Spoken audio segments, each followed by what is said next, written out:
Welcome back. You're listening to The Voice of Russia with me, Scott Craig. Prince William has arrived in the Falkland Islands in what the UK Ministry of Defence calls a routine deployment as an RAF search and rescue pilot.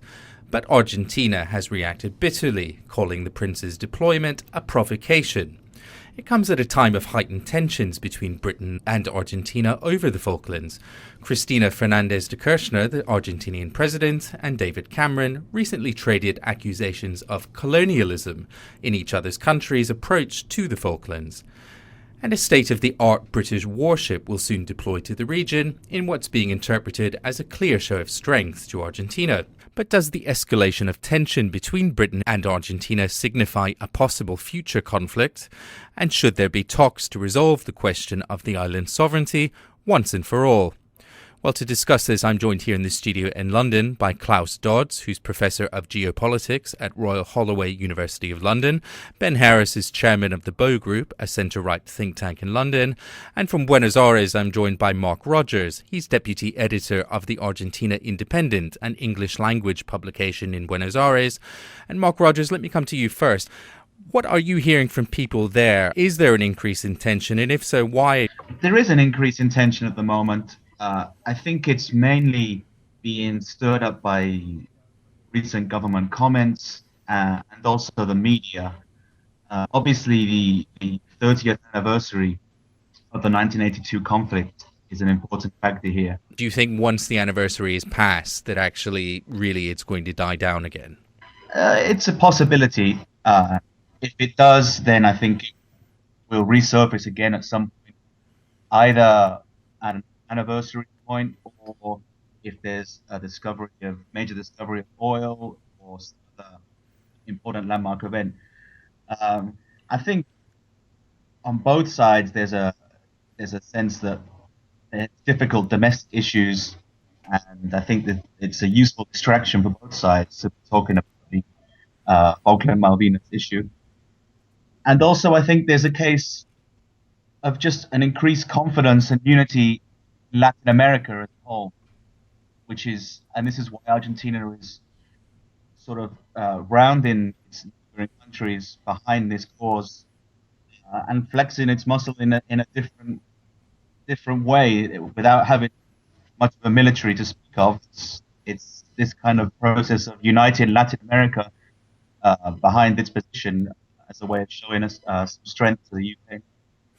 Ben Harris, do you think it's fair to say there has been an escalation in tensions? There's undoubtedly been an escalation in tensions, but I think the underlying reasons behind that are less to do with the 30th anniversary and more, as was hinted there, to do with a renewed Argentina, and indeed Latin America as a continent finding its feet again. For the last 100 years, Latin America and the major countries, Brazil and Argentina, have been trying to take their place as first-rate powers in the world and never really finding that position. And I think where their economic power is renewed, the Falkland Islands serve as a constant reminder that they are still perhaps not considered a first-rate power and not able to fulfil all of their foreign policy objectives. I think equally the discovery of significant oil and gas resources in the region is what began these tensions and what pushed the issue to Mercosur and what pushed the Argentine government to speak with the Hillary Clinton, the Secretary of State of the United States, on the issue. This is something that's been going on for a number of years and is not necessarily just about the 30th anniversary at all. Klaus Dodds, are we looking at something that's a bit different in this case than where we were 30 years ago in terms of this escalation of tensions? Or is it simply, it's a 30-year anniversary, the rhetoric is bound to be there, and then it will pass? I mean, I think what I would say is that there's tends to be a sort of oscillation between comparatively reasonable relations between Britain, Argentina and the Falkland Islands, and then clearly sort of periods of where things are a lot more tense and awkward. My sense is that anniversaries do matter up to a point, but I think what's really changed over the last 30 years is partly, of course, Argentina. We're no longer dealing with a nasty military regime. We're clearly dealing with a sort of democratic government. But also, of course, more importantly, the Falkland Islands as a community has changed markedly over the last 3 decades. And resources have always been a sort of pinch point in Anglo-Argentine Falklands relations. And so 20 years ago, we would have been talking about squid and fishing licensing, which provided 20 to 30 million pounds a year at one point. Now, of course, all the focus is on hydrocarbons. And I think for successive Argentine governments, what's been so deeply frustrating is that the Falklands has become actually a far more vibrant, successful society than anyone would have predicted, say, in 1983. Do you think there is any realistic prospect of a renewed military conflict between the UK and Argentina over the Falklands? I don't think there's any prospect whatsoever of a military confrontation. I don't think, for example, anybody in British military circles would be desperately impressed with Argentine military capability. I think there's a reason why we maintain a certain kind of force level at Mount Pleasant Air Base.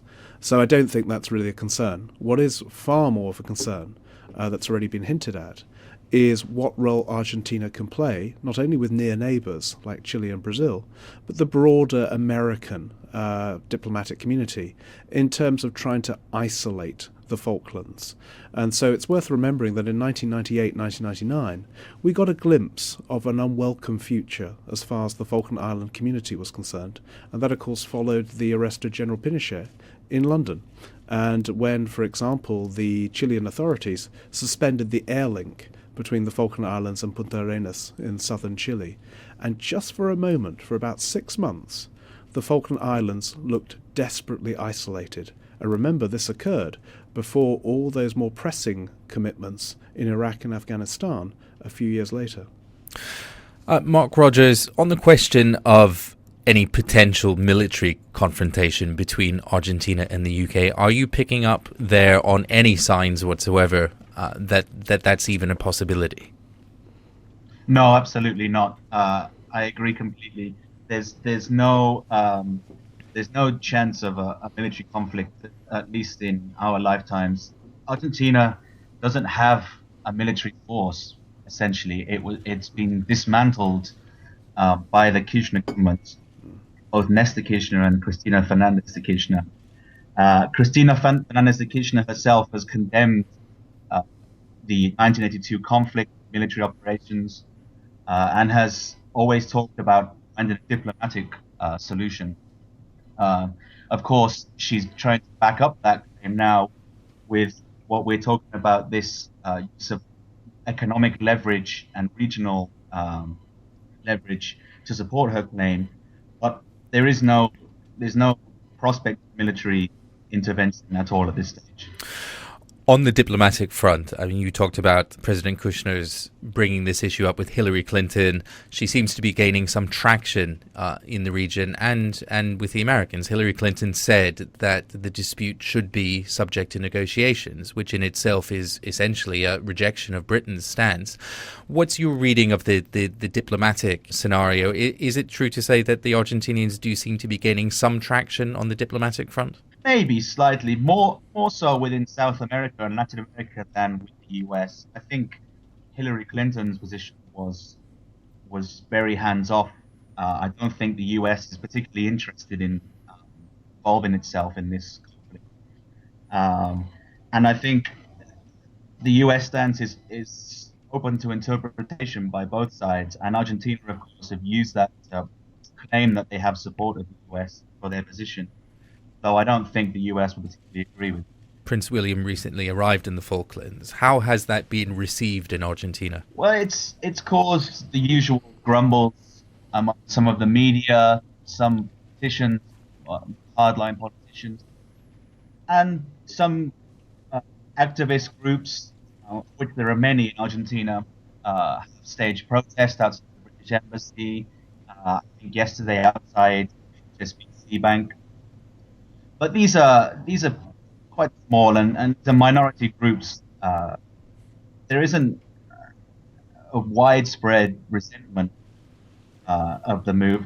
I think it just adds to the sense of injustice among the population that the prince is heading towards islands that Argentina considers their own, and he's arriving in military gear rather than as a civilian or as a part of the monarchy.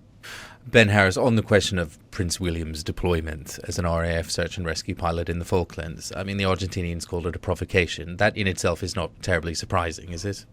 Oh, no, it's not surprising at all. I mean, I think what we're seeing is any excuse to engage on the issue, both with the international community and with the United Kingdom. But I find it very difficult to believe that Prince William is being used as a pawn or indeed a king in this in this exchange. It is very likely that Prince William's career has been plotted out far in advance of any escalations in the tension over the Falkland Islands, and so I simply see him as a man who's getting on with his job. I think you didn't have to be a genius to see in advance that the Argentinians would see this as a provocation, so therefore why do it? Equally, if you don't do it, there's the chance that it may be revealed that it was part of the plans and that there was a climb down by the British government on the issue, which is arguably worse. I think the stance of business as usual is entirely appropriate. Just a reminder, you're listening to The Voice of Russia with me, Scott Craig, and today I'm discussing the escalation in tensions between the UK and Argentina over the Falklands with my guests Klaus Dodds, Ben Harris-Quinney and Marc Rogers. In terms of the recent naval deployments, we've seen the Navy announcing that it is going to send one of its most sophisticated ships to the region in the coming weeks. What is your reading of that? Well, I think that is more significant in terms of signal, mainly in a diplomatic context. And of course, what that's saying is that the British forces are reticent, absolutely reticent, and the British government is reticent to deploy any British forces in any military conflict. But these are British subjects, and their protection is paramount.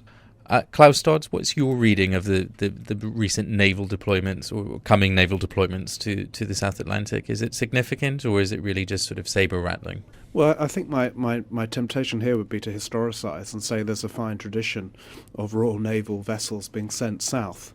I think the key thing to bear in mind is that the Falklands is only one element of a broader South Atlantic dimension. So, for example, when you think about the Falklands, you've also got to bear in mind that we have overseas territories in South Georgia, British Antarctic Territory, Ascension, Gough, Tristan da Cunha, and St Helena. So, in a sense, when we talk about the Falklands, much to the chagrin of the Argentines, we're actually also thinking about South Georgia and British Antarctic Territory. And so, for example, HMS Nigeria was dispatched in 1948, HMS Protector was the guard ship of the 1960s. So in a sense, there's a kind of 60-year history here of Royal Naval vessels patrolling southwest Atlantic waters.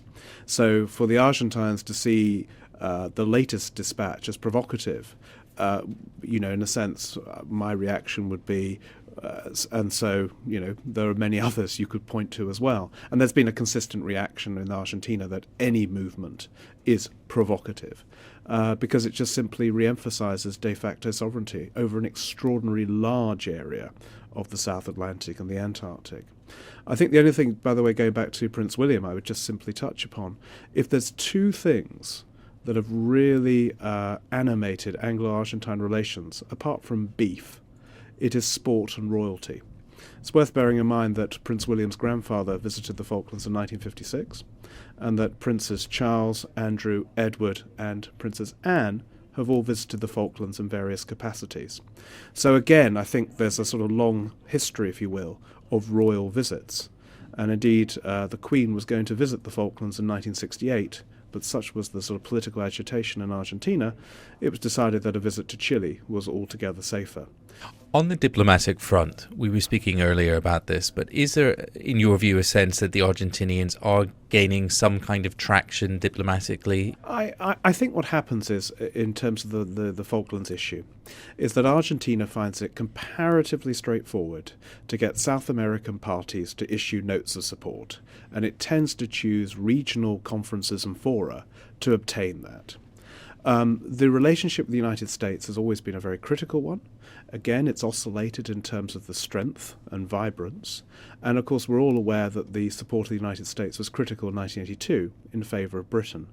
My sense is that the United States does not consider the Falklands issue terribly important. I think there are, frankly, more important things to worry about. I think, really, from Argentina's point of view, if it really wanted to get traction, the key player would be Chile, not necessarily Brazil.